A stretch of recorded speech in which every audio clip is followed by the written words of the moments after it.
Hello there, and welcome to a new episode of After Dark Fairy Tales. I'm your host, Prince Narrator. I have a new tale for you guys, and the title of this story is called Bridgemoss Guardians. I'm going to read this story to you guys tonight, and this story was done by a very talented author named Joshua Insole. I hope I'm pronouncing his name correctly. Joshua's story was first published on Ritzy, and it was the winner of the contest. Joshua's story is a coming-of-age mystery horror, and I'm going to narrate it, and I'm honored that Joshua wants me to narrate his story. I put all the links to Joshua's Ritzy page and his winning story in the description box below, so please check him out because his work is pretty good. To all my new subscribers, I would like to say welcome to After Dark Fairy Tales. To all my subscribers that have already been here, I'd like to say thank you for the comments and for the likes and subscriptions. I know the few of the comments I missed, and I know I can't catch them all, but I've been pretty busy work schedule. But I still want to thank all of you guys for your support and for your comments and everything. I would also like to thank someone in particular, and I think she knows who she is, for her support as well. So, I'm going to jump right into the story, and I hope you guys will enjoy it. So, are you ready? Here we go. The title of the story is called Bridgemoss Guardians by Joshua Insole. She waited for 15 minutes after the sliver of light beneath her bedroom door disappeared. Once she was sure her parents were asleep, Sadie slid the window up and stole down the trellis. The autumnal air swished down into her lungs, crisp, chilly, and delicious. She landed like a cat, crouched hands on the floor. Sadie didn't need to jump the last of the way to the ground. But where would the fun be in not doing that? Her 10-speed leaned next to the bins where she left it. With a glance up at the droopy eyes of the house, she hopped on her bike and cycled off into the night. After half a minute, she clicked her torch on and plopped it into the basket. The beam sliced through the evening's ink. The streets were empty at this time of night, save for the high school kids. They drove around, windows obscured with pot smoke, beers in one hand, steering wheels in the other. Sadie didn't bother to hide from them, but she did take caution to avoid collisions. If only her father, who grumbled about their poor driving skills, could see them now. It didn't take her long to reach Lisa's house. Google Maps told her it was an 11-minute journey, but she always raced to beat the time. She usually made it in 7 minutes or less. Not that she had her phone with her now. Her parents had installed a tracking app a few months back. Sadie left the blasted thing plugged in on her nightstand. Should they check in the morning? It had seemed she'd slept the night through. It never occurred to them that their modern child would leave the house without it. As far as they were aware, they'd succeeded in their attempts to curb their daughter's nighttime excursions. She flashed her light at Lisa's window. On, off, on, off, on, off. At first, nothing. Then the curtain stirred and the window clunked open. Sadie caught wind of a sigh. The voice that whispered down to her was thick with drowsiness. I thought you were joking about tonight, Sadie. I never joke about a hunt. Besides, your mom's working the night shift tonight, is she not? Lisa groaned. Can't we just sleep? I'm tired. Sadie shone the light across Lisa's form. Evil never sleeps, Lisa. Sadie grinned. Lisa had not yet gotten into her pink pajamas. Mr. Moore has been found dead in his home. Really? Oh, God. Fine, just get that light out of my face, will ya? I'll be down in a moment. Sadie clicked the torch off and waited. After a spell, the front door of the Browns' house opened and closed. Lisa wrapped her cardigan around her and shivered. Mr. Moore is dead? And a good evening to you too, my fellow protector. Sadie? Well, not dead. Lisa threw her head back and growled. Ah, you always do this. But he did say that a bat tried to enter his home last night. A specter of the macabre, I've no doubt. We should ensure the foul beast does not find any more prey. Lisa watched her breath float away. Why we have to go out again this week, Sadie? We went out on Sunday. Sadie sniffed the air. Darkness lurks these streets, Lise. I can smell it. Yeah, all I can smell is your bull. Sadie silenced her with an upraised hand. Quickly, my senses are tingling. We must head off the leech before he leaves his enclosure. Lisa's shoulders slumped. Fine, but no more than an hour, yeah? It's school night. Sadie nodded, hand over her heart. Scout's honor. You got the steak. Lisa rolled her eyes. Yes, Mom. She patted her rucksack. Don't know why I've got to be the one to store all this crap. If I get caught with it, people would think I'm a loony. 'Cause your mom doesn't search your room, Lise. Now hop on. Lisa did as Sadie told her, but grumbled as she did so. Maybe there's a reason your parents search your room, Sadie. You're mental. If being labeled mental is the price I have to pay to ensure the safety of the citizens of Bridgemoss, Sadie said as she began to pedal with a grunt, then so be it. Lisa took a deep breath. You gotta grow up at some point, Sadie. We'll be in high school next year. We don't want to be labeled as the weird girls. Those chicks never get dates. And still you doubt my gifts? You should have learned by now that this world is darker and more mysterious than the grown-ups would have you believe. So you keep saying. Do you not remember the Wolf of St. Wisness? Sadie, that was a stray dog. Ah, but did we not help the pound in catching a most evasive beast? Yeah, all right, I'll agree. We did some good there. We helped a homeless dog find shelter. I think Katie's family adopted him. Okay, and what about the ghost of West Woodbridge? You mean the broken wind chimes that Mrs. Andrews had in her porch? That sounded like wailing. Okay, and did we not put an end to such ghastly chorus? We stole them, fixed them, then hung them up again.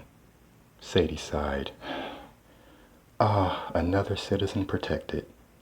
Lisa chuckled. Absolutely mental. So where is it we're heading tonight?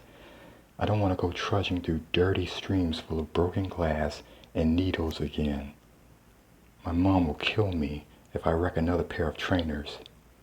Tonight, my fellow protector, we must head the destroyer off before he even leaves his lair. Oh, Jesus, I hate the cemetery. A thick mist clung to the ground.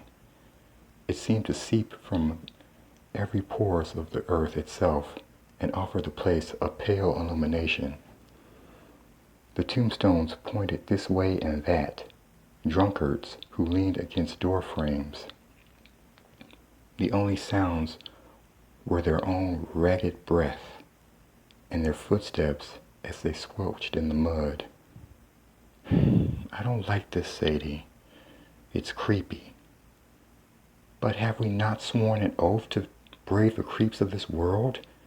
An oath that you made up. An oath is an oath, my fellow guardian. Aren't all oaths made up at some point or another? At what point do they start to mean something? Lisa hesitated. Fair enough, but I still don't like this. Sadie turned to face her. a toothy grin on her face.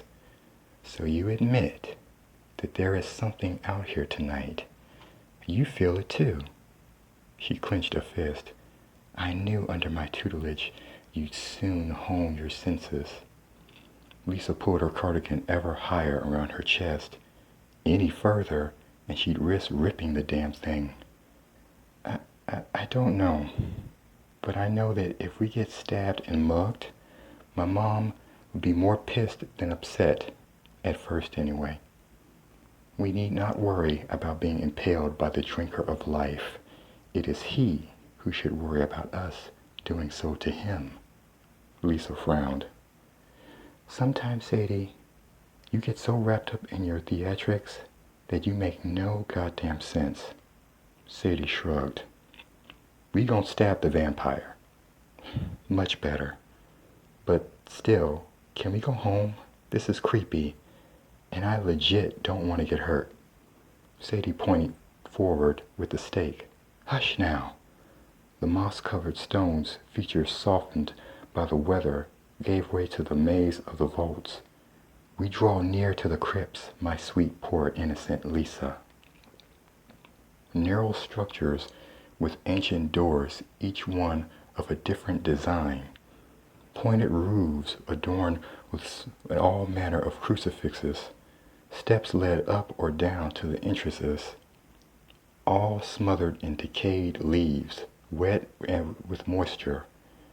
Thin, barely passable alleys wove between the stone tombs. The way ahead was impossible to see. Oh, I hate this place, said Lisa. Her voice rustled like the leaves beneath her feet, low, quiet. Fear not, young Padawan, for I am here to guide you through tonight's gauntlet. Lisa stopped a few steps short of the labyrinth. 10 minutes. That's all you get, Sadie. 10 minutes. And then we're back out and heading home. Deal? But we only just got here. Sadie, this is insane. I want to be back at home, in bed, with a hot chocolate and a good book. Sadie lamented. All right, Lise. But if the winged bringer of doom takes another life, Mr. Moore is still alive and kicking.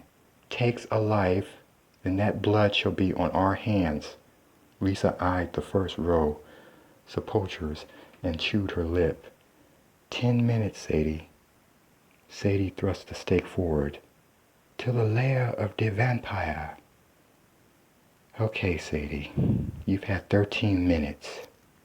An evil number, if I ever heard one. Let's stay another minute. They were deep in the crypts now, had walked non-stop, ears pricked, eyes peeled. They'd not found anything out of place, much to Lisa's prediction and to Sadie's chagrin. Sadie, Lisa's voice hardened. It startled Sadie. It was the type of tone her mother would use on her. They weren't little kids anymore, and her heart attack to see her childhood now in the rearview mirror. All right, let's go. Here. She handed Lisa the stake. For safekeeping. Next time, you get to pick what we do. Lisa smiled. Thanks, Sadie. But no chick flicks. No, but no 80s horror movies that. Lisa's eyes darted to the point over Sadie's shoulder. She frowned. Sadie snatched the stake from Lisa's hands and twisted around. En garde! But there was no denizen of the night there, only the faded stone of an ancient crypt, with the door open ajar. A foul breath gasped through the crack. Aha! The beast has not hidden his abode well, Sadie said, voice a whisper. She gripped the stake tighter, knuckles white, teeth visible in her moonlit grin. Shh, Sadie, this is serious. Lisa put a hand on her shoulder before she could take a step. There could be grave robbers or anyone down there. I take my hunting very seriously. Thank you, dear guardian. Sadie pulled away and strolled towards the black door. and if they disturb the slumber of the beast, it could spell doom for us all. An archway curled around the edges of the door, with slots for lanterns above and either side. The lanterns were present, but their innards were devoid of flame. Sadie paused at the foot of the steps, which ascended to the door. She read the name carved into the stone above the archway. Loretta Zaleska, she said in awe. And here, we were thinking that the vamp was a man. Sadie tutted and shook her head. She looked at Lisa. Not very progressive of us, was it? We're not actually going down there, are we? 'Cause that's trespassing. We could get arrested. We'd be doing the local law enforcement fools a favor, ridding them of one more vermin. I don't think that's how they'd see it, Sadie. And I don't want to get a criminal record before I'm halfway through my teens. My mom will make me wish I got stabbed by junkies if that happens. Just a quick peek, Lise, Sadie offered, her puppy dog eyes. Please? No, I'm not going down there. Sadie smiled at her, a smile that Lisa knew all too well. I'll be down just for a sec, Lise. You stay here. No, Sadie, wait. But Sadie had already leapt up from the steps and was at the door. Lisa loosed a noise of exasperation and then followed her friend. I swear, you're going to get me killed. The wet leaves squelched and squished beneath her Converse. You don't have to join me, you know. Sadie had one hand on the door. The other held the stake in a Rambo-esque pose. I could defend Bridgemoss by my lonesome. Because somebody's got to make sure you don't get yourself killed. Sadie nodded. Very wise. Who defends the defender? She pushed the door open. It squalled on its hinges, loud and rusty. Lisa grunted. She was about to say that the only thing Sadie defended anyone from was a night of peaceful sleep. But then, a noise from the depths froze the words in her throat. The scrape of stone, followed by a thud, a sandpaper groan. There was actually somebody down there. Sadie, Lisa licked her lips. Sadie, we should leave. Lisa's eyes were wide and wild. I don't like this, not one bit. Sadie remained a statue, one hand on the door, which was now 2/3 of the way open. Her heart bounced from side to side in her rib cage. She reaffirmed her grip on the stake. She cleared her throat. I think there's something in there, like something actually in there. Yeah, no, shh. Sadie raised a finger to her friend's lips. Shh. Her eyes darted back and forth, and she squinted. I'm listening. Sadie, let's call the cops and get out of here. Lisa shuffled and pulled her phone out of her pocket. She swore. Dead. This thing never holds its charge anymore. Lend me yours, Sadie. A hiccup and the rhythmic thump, thump, thump of her heart. I left it at home. You what? Mom and Dad keep trying to track my movements, so I left it. Oh, Jesus, Sadie. Let's go. Let's go now. Shush, I said. I can hear something. Lisa bit her tongue and held her breath. I don't... There. A thud. A thump. The unmistakable sound of footsteps on stone. Sadie turned to face Lisa. Her gut plummeted into the ground. It's coming this way. The color drained from Lisa's face. A small squeak escaped her pressed together lips. Sadie grabbed her friend by the shoulders. We've got to hide, Lisa. Lisa nodded and glanced around. A frightened rabbit in headlights. Where, Sadie? Where? Behind the crypt. Come on. Sadie had to all but drag Lisa with her further into the stone maze of the cemetery's lifeless heart. They went past 1, 2, 3 rows of vaults and then hooked to the side. Sadie hunkered down and pulled Lisa down into a crouch. The eddies of fog now as high as their chest. To dip into that grayness was to plunge into ice. She pressed her finger to her lips and nodded. Shh. She braced against the rear of a tomb for balance and listened. Nothing. No thumps, thuds, slaps, taps, groans, or growls. All was silent. Somewhere, an insect chirped. A bird cried out, and Lisa let out a little squeal. Sadie reached out and squeezed her hand. They waited. Sadie counted to a minute twice, and still there was nothing. "Hey, Lise, you still with me?" The other girl nodded. "I think A hoarse moan rent the air, sliced her sentence in half. Lisa's eyes bulged out of their sockets, and she clamped her hands over her mouth. Goose flesh prickled up all over Sadie's body. "You need to get out of here," Lisa nodded. "I'm going to go see what it is." Lisa gripped Sadie's forearm in a claw, her nails dug into the skin. "Are you crazy? This isn't a game, Sadie. Not anymore. Let's just get the hell out of this place and pretend nothing ever happened, okay?" "But there is something there." Sadie's eyes darkened as she broke free of Lisa's grip and stood up. She clutched the stake to her chest. "I'm gonna find out what it is." "Are you insane? We need to go." Sadie cast her eyes down to the ground. "I can't," she whispered. "We'll be in high school next year. And these hunts." Something swelled within her chest. "This year will be the last year we can do this. Properly." "I don't want to give it up, Lise. Not just yet. I'm not going to convince you to leave. I am." The defeat in Lisa's voice was tangible, but intermingled with it was something else. Pity. Love. She shook her head and said nothing.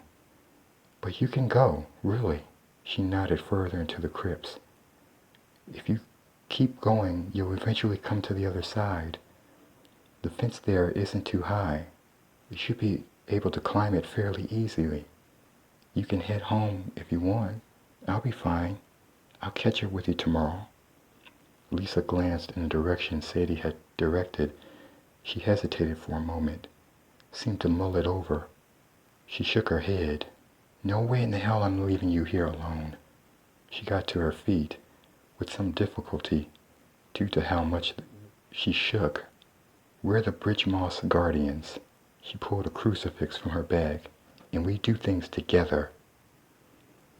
They waited for 15 minutes until the figures had shuffled on by. Hearts lodged in her throats. The girls never got a good look at them. But it didn't matter. Their imaginations filled in the blanks. Once they were sure the horde had passed them, the pair made a break for the cemetery fence. Together they scrambled up the wrought iron as laughter bubbled within them. Lisa had not felt this giddy in years. Adrenaline coursed through her veins. God, she felt so alive. As they stole down the other side of the fence, the midnight air rushed down her throat, sweet and cool. She and Sadie landed in synchronism on all fours, as was the most fun way to do it. She cast one last glance at the cemetery before they sped off on Sadie's 10-speed. Shadows and mysteries lurked in every crevice, nook and cranny. Excitement, wonder, magic. Who'd want to give that up in exchange for drab adulthood? "We coming back tomorrow?" Lisa had to shout over the sound of the screaming wind. "Oh, hell yeah!" She could hear the smile in Sadie's voice. "But we're going to need something more than stakes. I think those back there were zombies." Sadie laughed as she pedaled with fury and the wind whipped their hair. You're learning fast, my protege. Bridgemoss guardians away. So, did you guys enjoy that one? I hope you did. I hope I tried to interpret it in verbal form the best way I could, and I really hope Joshua enjoyed it. And I want to give all credit to Joshua Insole and for allowing me to narrate his story, for wanting me to narrate his story. And if you can, just check out Joshua's page and check out the rest of his stories as well. I'll be back next time with a new tale for you guys, and I hope you guys will enjoy it. Once again, I want to thank all of you guys for your support, and I want to thank all my new subscribers for joining my channel. So I really hope you guys enjoyed that one. And until next time, good night, my darlings.